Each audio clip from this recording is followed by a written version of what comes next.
एक गांव में 3 लड़ेडियचके रहते थे। राम, श्याम और राजू तीनों के पिता काफी अमीर थे। तीनों का बचपन बहुत अच्छे तरह से गुजरा था। उनके माता पिता कभी भी उनकी कोई भी मांग को अनदेखा नहीं करते थे। राम के पिता सरपंच थे, श्याम के पिता एक कारोबारी थे और राजू के पिता एक किसान जमींदार थे। छोटी उम्र से ही उन सबको लाड प्यार ने ऐसा बना दिया था कि ना तो उनको मेहनत का पता था और ना ही उनको समय की परवाह थी। अक्सर वह सारा दिन बस घूमते रहते थे। नशे और अन्य भोग विलास में डूबे रहते थे, जिससे उनके गांव वाले भी दुखी थे। सरपंच और बढ़े लोगों के बच्चे होने के कारण उनकी कोई शिकायत कर पाने की हिम्मत नहीं कर पाता था, जिससे उनका मनोबल और बढ़ गया था। एक दिन उनके गांव में बहुत तेज बारिश हुई, जिससे सब लोगों को नुकसान हुआ, जिसमें इन तीनों के पिता भी थे। लेकिन इतना कुछ होने के बाद भी उनके बेटों का वही हाल था। वो बस घूमते रहते, नशा करते, भोग विलास करते रहते थे। माँ बाप काफी चिंतित रहा करते थे। ये तीनों भले ही कितने गंदे थे, लेकिन इन तीनों के अंदर एक खास बात थी जिसकी पहचान किसी को नहीं थी और उनको खुद को भी पता नहीं था। राम एक बहुत अच्छा नेता प्रतिपक्ष था, क्योंकि अपने पिता के पास रहते हुए उसको इसका काफी ज्ञान हो गया था, क्योंकि उसके पिता सरपंच थे। श्याम भी इस तरह से बिजनेस की समझ रखता था, क्योंकि उसके पिता एक कारोबारी थे और राजू खेती का काम जानता था, क्योंकि उसके पिता जमींदार थे। पर अपनी गलत कामों की वजह से उन सब ने अपने इन टैलेंट पर ध्यान ही नहीं दिया, जो कि उनकी सबसे बड़ी कमजोरी थी। इस तरह से इनकी बदमाशियों को देखकर इनके पिता उन्हें सीख देने को सोची। तीनों पिताओं ने आपस में बात करी और उसका एक हल निकाला। तीनों पिताओं ने अपना अपना काम अपने अपने बेटों को सौंप दिए, जिससे उनको समय की कदर का पता लग सके। तीनों के पिता ने एक वसीयत बनाई, जिसमें यह लिखा था कि 1 वर्ष के अंदर इन तीनों को 10 लाख रुपए कमाकर देने होंगे, जो बिना किसी गलत काम करके कमाए गए हो, और तीनों को अलग अलग स्थान पर रहना था। इन तीनों को 5-5 लाख रुपए भी दिए गए, ताकि उनको अपना काम स्टार्ट करने में दिक्कत ना हो।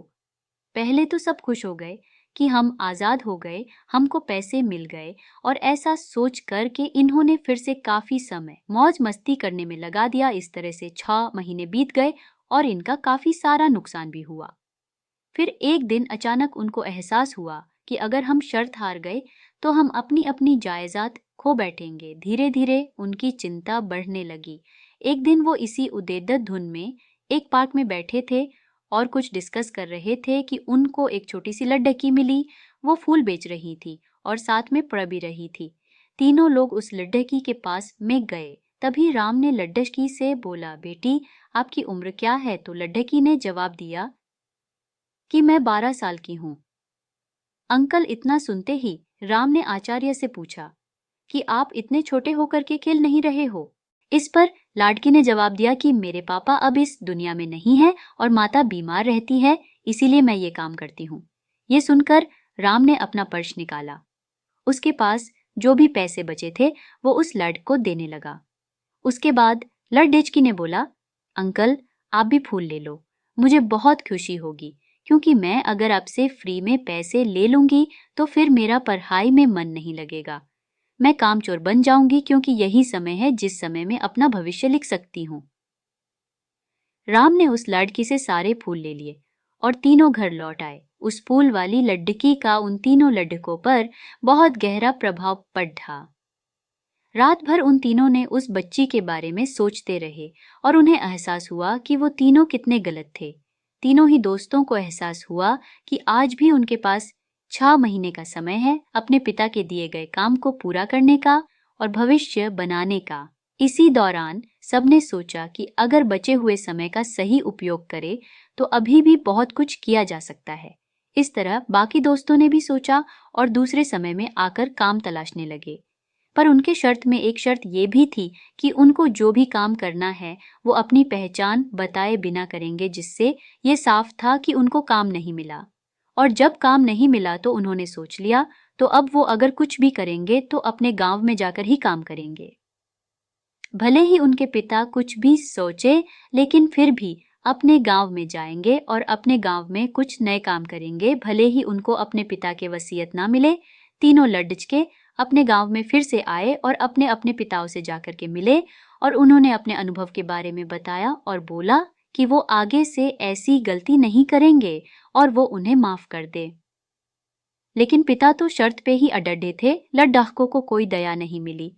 तीनों को फिर से दुख हुआ कि तीनों को अपनी गलती की एहसास होने के बाद भी उनके पिता उनका सपोर्ट नहीं कर रहे हैं और फिर से वो रात भर सोचते रहे कि अब क्या किया जाए।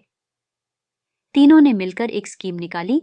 राम अपने मित्रों के साथ में मिलकर लोगों की प्रॉब्लम को सुलझाने लगा, जिससे उसको गांव की समस्याओं का ज्ञान हुआ।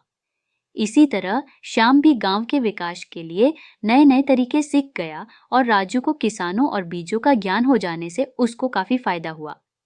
तीनों ने मिलकर अपने बाकी पैसों को सही ढंग से सही जगह लगाकर गांव को एक नया रूप दे दिया। उनकी कड़ी ही मेहनत से गांव के लोग क्या, दूसरे शहरों के लोग भी उनकी तारीफ करने लगे। उनका गांव तरक्की करने लगा। नई तकनीकों के कारण हर वर्ग के लोगों से उनका जुड़ाव होने लगा और एक समय आने के बाद उनके पिताओं ने भी उनको माफ कर दिया।